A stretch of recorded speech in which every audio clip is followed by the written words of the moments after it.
मंत्री रही शेख हसीना का अजमेर के ख्वाजा गरीब नवाज की दरगाह से खास नाता रहा है। हसीना जब 1980 में भारत में रहती थी, उस समय वो साल में कई मर्तबा ख्वाजा गरीब नवाज की दरगाह पर जियारत करती थी। हसीना को दरगाह के खादिम हाजी सैयद निजामुद्दीन और हाजी सैयद कलमुद्दीन जियारत करवाते थे। शेख हसीना जब भी अजमेर की दरगाह आई, बांग्लादेश और भारत दोनों मुल्कों के बीच अमन, चैन, खुशहाली और दोस्ताना व्यवहार रहे, वो इसको लेकर दुआ करती थी। अजमेर दरगाह आने पर हर बार खादिम हाजी सैयद निजामुद्दीन और उनके भाई उन्हें जियारत कराते थे।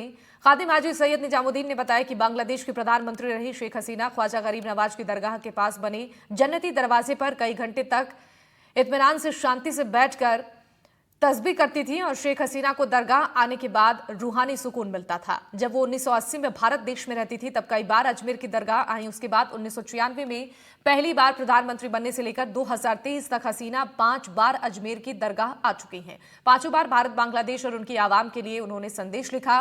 दरगाह में आकर जब भी शेख हसीना ने दरगाह जियारत की, उन्होंने दोनों ही देश के लिए अंजुमन मोहनिया फकरिया चिश्तिया सैयद जादगान खुद्दाम ख्वाजा साहब दरगाह शरीफ अजमेर के लेटर पैड पर अपना संदेश लिखा, जिसमें उन्होंने बताया कि अजमेर की दरगाह में आने के बाद मानसिक शांति मिलती है।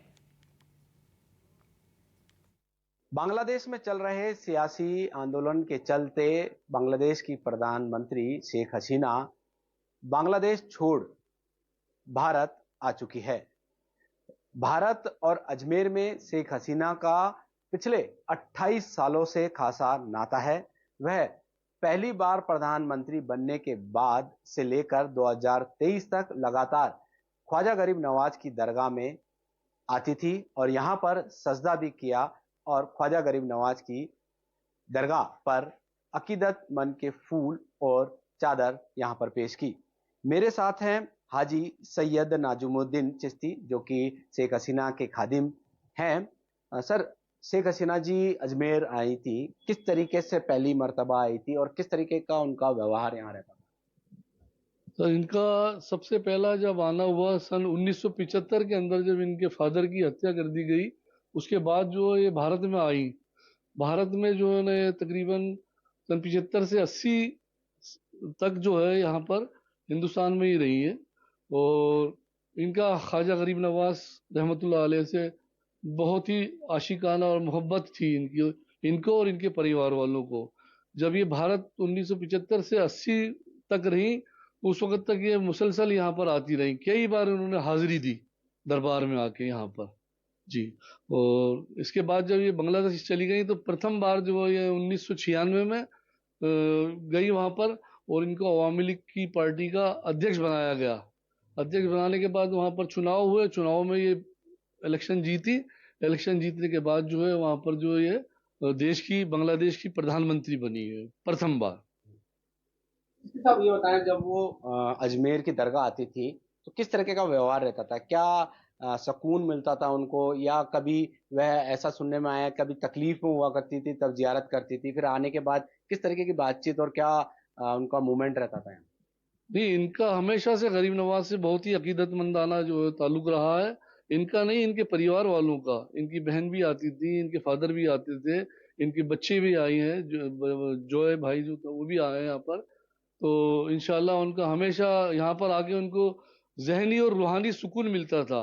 और भारतवर्ष के साथ तो इनके बहुत ही अच्छे ताल्लुकात थे। भारत के साथ इनकी हमेशा दोस्ताना ताल्लुकात रहे हैं इनके। जब भी आई है भारत और बांग्लादेश के रिश्तों के लिए इन्होंने हमेशा दुआ की है कि हमारे रिश्ते मजबूत रहे हैं। अभी आप बता रहे थे कि जन्नती दरवाजे के पास में बैठकर जो आपकी एक रस्म होती है माला वाली, वो क्या प्रक्रिया होती है? नहीं, इनका मुसलसल जो है ना ये रिवाज रहा, ये वो रहा कि जब भी आती है तकरीबन 40 से 45 मिनट तक तो जो है जन्नती दरवाजे में बैठ के अकेली, कोई नहीं वहां पर, कोई नहीं रहता था। हमेशा जो है ये 40-45 मिनट तक तो जो है इबादत करती थी, वहां पर तस्बीह पढ़ती थी, मालिक को याद करती थी, देश के लिए, भारत के साथ दोस्ती के लिए हमेशा जो है दुआ करती थी आपके दरबार में। क्या क्या 28 साल बहुत लंबा समय होता है। 28 साल में कितनी बार आप लोगों से बातचीत की और क्या क्या आपने भेंट की और आप लोगों के लिए क्या उपहार लेकर आई? भाई, जब भी आती थी दरबार गरीब नवाज में, प्रधानमंत्री बनने के हिसाब से तो जो ये 5 बार आई है। और इसके पहले तो कई मरतबा आ चुकी हैं। जब ये प्रधानमंत्री नहीं थी, पार्टी लीडर थी उस वक्त, जो है यहाँ पर कई बार आई हैं। और सन 80 तक तो ये भारत में ही थी, तो आती रहती थी ये मुसलसल जो है यहाँ। कोई उपहार वगैरह? जब भी आती थी इनको यहाँ पर, इनके लिए, देश के लिए, भारत और बांग्लादेश के लिए जो हम रिश्ते मजबूती के लिए, दोस्ती के लिए हम दुआ करते थे। हमसे भी ये यही कहती थी कि हमारे दोनों देश के जो है रिश्ते मजबूत रहे, कायम रहे, इसके लिए आप दुआ कीजिए। और जब भी ये जाती थी इनके लिए गरीब नवाज के दरबार का तबर्रुक वगैरह जो है, चादर जो है भेंट करते थे इनको हमेशा।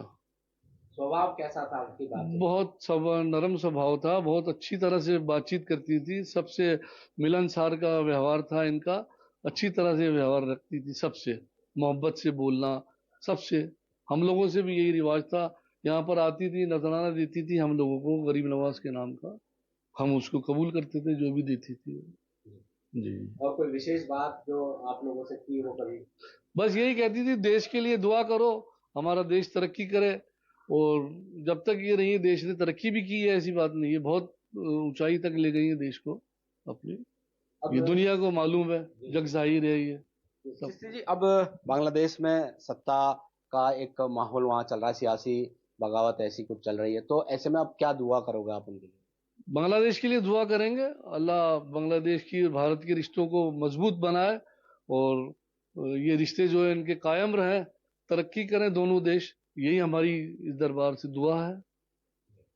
तो ये थे हाजी सैयद आजुमुद्दीन, जिन्होंने बताया कि शेख हसीना जब भी अजमेर के ख्वाजा गरीब नवाज की दरगाह में आती थी और काफी सुकून से यहाँ पर बैठकर इबादत करती थी, और बहुत सरल स्वभाव उनका था, और दोनों देशों में, बांग्लादेश और भारत के बीच खुशहाली रहे, दोस्ताना व्यवहार रहे, इसको लेकर जब भी वह यहाँ आती थी वो दुआ करती थी। करीब 5 बार 1996 से लेकर 2023 तक वह आ चुकी हैं, और यहाँ पर आने के बाद उन्होंने दोनों ही देश के बीच में अमन, चैन, खुशहाली की दुआ मांगी थी। एनडीटीवी राजस्थान, अजमेर से पवन अटारिया।